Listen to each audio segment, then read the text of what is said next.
President Donald Trump is taking a victory lap abroad after the announcement of a ceasefire in the Middle East. But at home, the government shutdown enters another week with no clear end in sight. To take a closer look, we're joined by our Politics Monday duo. That is Amy Walter of the Cook Political Report with Amy Walter and Tamara Keith of NPR. Great to see you both. Hello.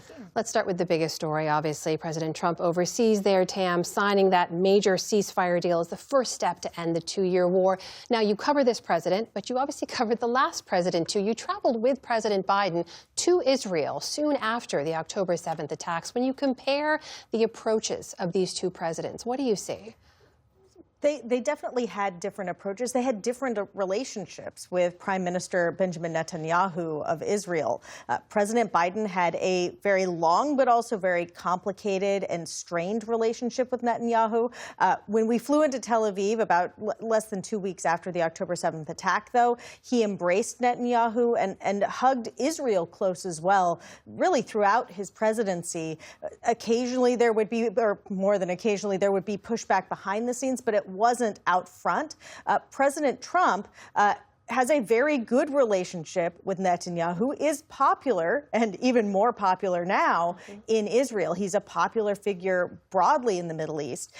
And he also, though, gave Israel exactly what they wanted, gave Netanyahu exactly what he wanted, including the airstrikes on the Iranian nuclear facilities over the summer. So all of that, though, gave Trump a little bit more leverage to then come back and say, no, this is the time, it needs to happen. And also because he had those relationships with other countries in the Middle East and the Abraham Accords from his first term and all of that, he was able to get those countries to apply more pressure to Hamas to get them to this place. But I think it is still really important to note that there was a ceasefire agreement at the very beginning of the Trump administration, very end of the Biden administration. And it fell apart before they got to phase two. That's right. And there are very real disagreements about where things go from here for Gaza that well, they weren't front of mind today. Yeah. Well, Amy, this is a president, as you know, who ran on America First, right, on reducing American intervention overseas, now proudly holding up the mantle as peacemaker on the global stage. Is this what his supporters back home want to see? Oh, I think what they like to see and what the president has said often is, I alone can fix this. You were up at the UN just last month, where the president basically said, I'm the deal maker. I know how to do this. These sorts of bodies like the UN, they do all this talk. They don't get stuff done. I can get stuff done. What I think is really interesting, though, as we go forward to Tam's point about the next steps, when you look at Americans' opinion of this war and of how the president has handled it, not surprisingly, very polarized by party, also by age. We've seen, of course, older voters much more supportive of how the president is handling this and of Israel. The one issue that both sides, both Democrats and Republicans, agreed on equally was Hamas should give the hostages back. So this is a rare point of agreement among Democrats and Republicans. Going forward, though, when you look at, and this was a poll taken obviously before what happened this weekend, most Democrats say what their top concern is the deaths of Palestinians, especially starvation, and the Israeli attacks on Palestinian civilians.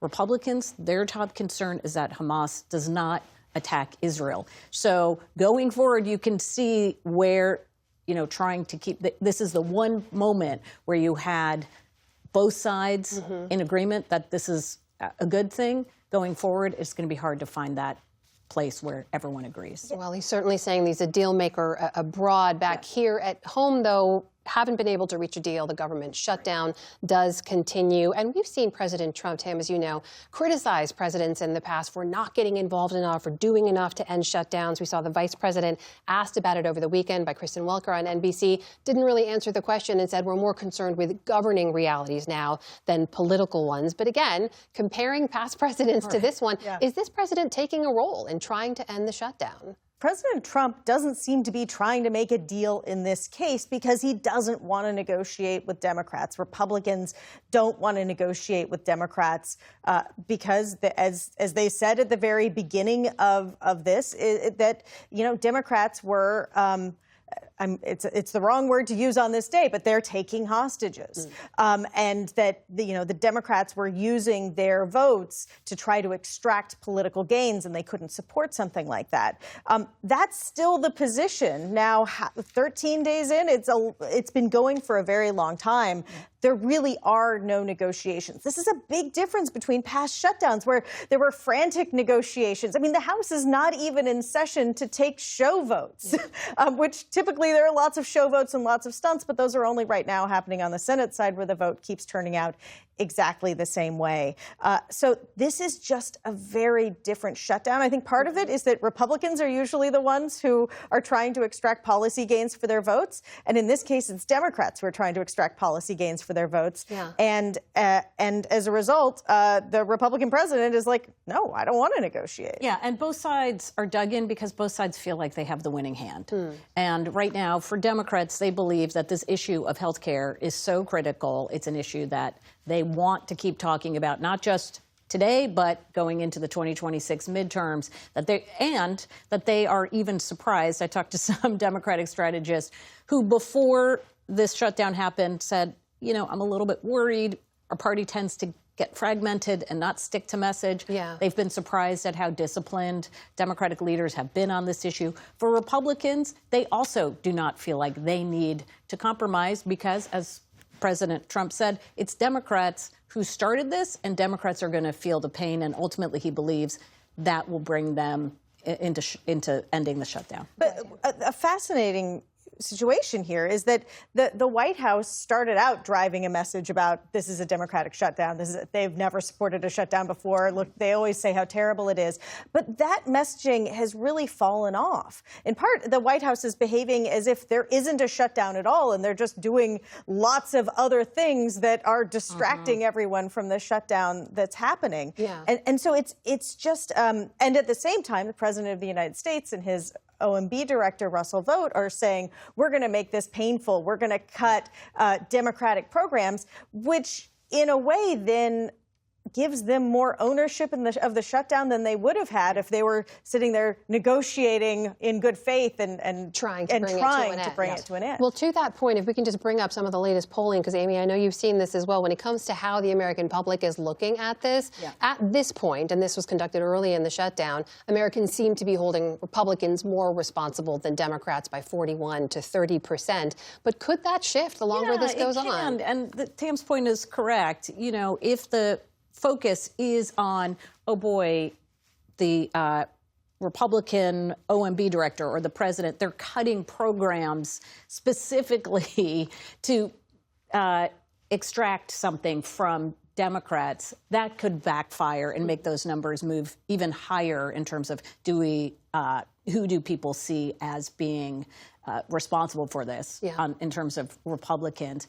At the same time, part of the reason I think it feels so different is that we haven't seen a sort of unifying event that brings folks together that say, oh, the government being shut down is a real problem. People aren't getting paychecks, furloughs are causing so much harm, or in the case of military pay, that's not going through. Of course, they solved that issue over the weekend. So there hasn't been something that really is the pain point that can really bring this to an end today. It still may be coming. Tam, to that point, as you've noted, the president is now pushing through those mass firings. They're kind of doing everything they wanted to do during this shutdown. Where is the Republican incentive to end it? I don't know where the Republican incentive to end it is, unless polling continues to show them losing in the court of public opinion on this. But truly, leading into this shutdown, Russell Vought, I was at an event, attended an event, covered an event where he was speaking. He said he thought that the budget process, the spending bills, should be less bipartisan. He wanted a more partisan process. And that is exactly what's happening right now, because a bipartisan process would require negotiation. Week 2 of the government shutdown. I think we'll be talking about this. I do too. I think we will. Tamara, Keith, Amy Walter, always great to start the week with you both. Thank you. Great to be here.